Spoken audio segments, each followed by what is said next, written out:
Welcome to News Kids Can Use, the show about all the weird, wacky, and straight up strange things that have been making your grown-ups freak out about the news lately. I'm Tori Ogawa.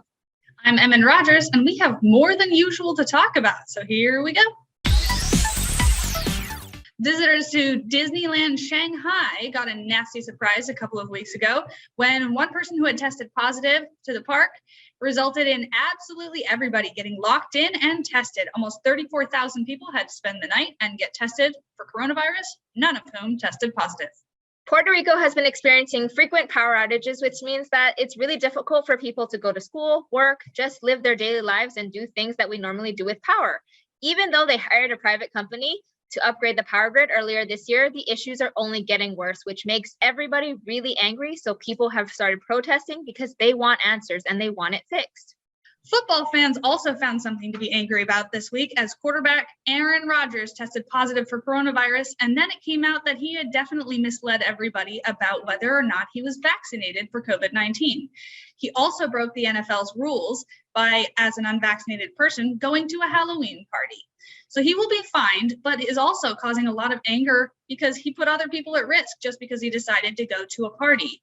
Heavy rain, dust, and snowstorms in a town in Egypt drove out lots of scorpions and snakes recently, which has caused 3 people to die from scorpion stings and about 450 people to be injured.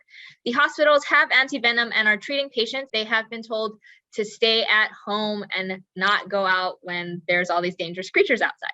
For years, the Thames River in London has been so polluted that nothing could live in it. And 60 years ago, it was declared biologically dead, which means that literally nothing was alive in there. But now, good news for environmentalists, there's life in it again. A species of shark with venomous spines all over it has appeared in the river, as have eels and a few other creatures. A lot of people want to know how I spend my break time at the library. Well, first I make myself a cup of tea and then I plug in my headphones or my Bluetooth speaker, and I like to listen to a book on Libby. Yeah, and you can get this app for free, and using your library card and a password that you make, you can listen to audiobooks, you can read books, or you can look at some magazines that we have too. We even have suggested kids' book lists that have awesome books of different kinds and by different authors and with different storylines. And right now, for instance, I'm listening to Aru Shah and the City of Gold, and it's super easy. You just check it out or put it on hold if a bunch of people are waiting. And then when it's your turn, you get to listen. And there's a big old play button there so that you have a nice time listening to professional actors read you a story. Yeah, so you should check Libby out. And if you have any questions, come to your local library and we'd be glad to answer them for you. We are library Libby professionals. Library Libby. I can't make that a word. On today's big deal, we are talking about Tik Tok pranks, which sometimes can be really funny, but honestly, a lot of times they are getting out of hand and can be really dangerous and harmful to other people. So we want to talk about the harms and just some really scary TikTok pranks that are going around. Exactly. People have been asked to destroy stuff that people need to use, like toilets. Like, I don't know about you, but I use toilets. I like it when they work. And they're asked to hurt other people, or sometimes they're even asked to hurt themselves. So one example that I heard about was here in Kitsap County, a kid broke their teacher's foot, which just causes a lot of pain all around and also is a crime at that point. You know, at that point, you can get in serious trouble with the law, not even just with like, that's not a very nice thing to do. That's not a good person thing to do.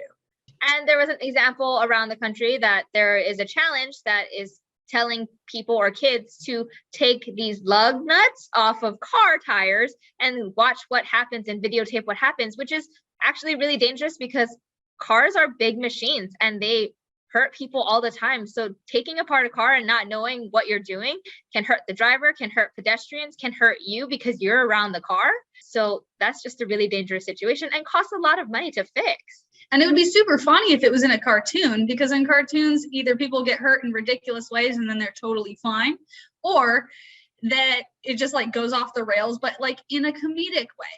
But here's the thing about cartoons. Everything's made of rubber and nothing's actually real life. In real life, people get really hurt and that's not funny at all. So when you're scrolling through TikTok later and you see something that catches your eye, a challenge you might want to try, just stop and ask yourself, is this a wise choice? Is it going to hurt somebody or is it going to help somebody? Is it going to break something or build something? So really think about that and make that decision in the moment. And like anything else, you have to decide what kind of person you want to be, right? You have to decide if this thing represents the best of who you are, or if it's just something you don't really want to be known for. Thanks for watching News Kids Can Use, the show about all the weird, wacky, and straight up strange things that have been making your grown-ups freak out about the news lately.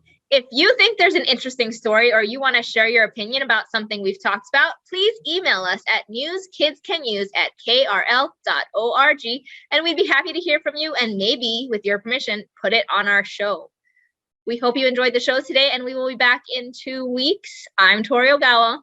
I'm Emin Rogers, and if you are excited about the discovery of a venomous animal in your area, let us know and don't touch it. Sometimes I get bored, and then my first wish on my phone, genie in the lamp, is for somebody to read me a book. So I go into Libby, blink, and press play.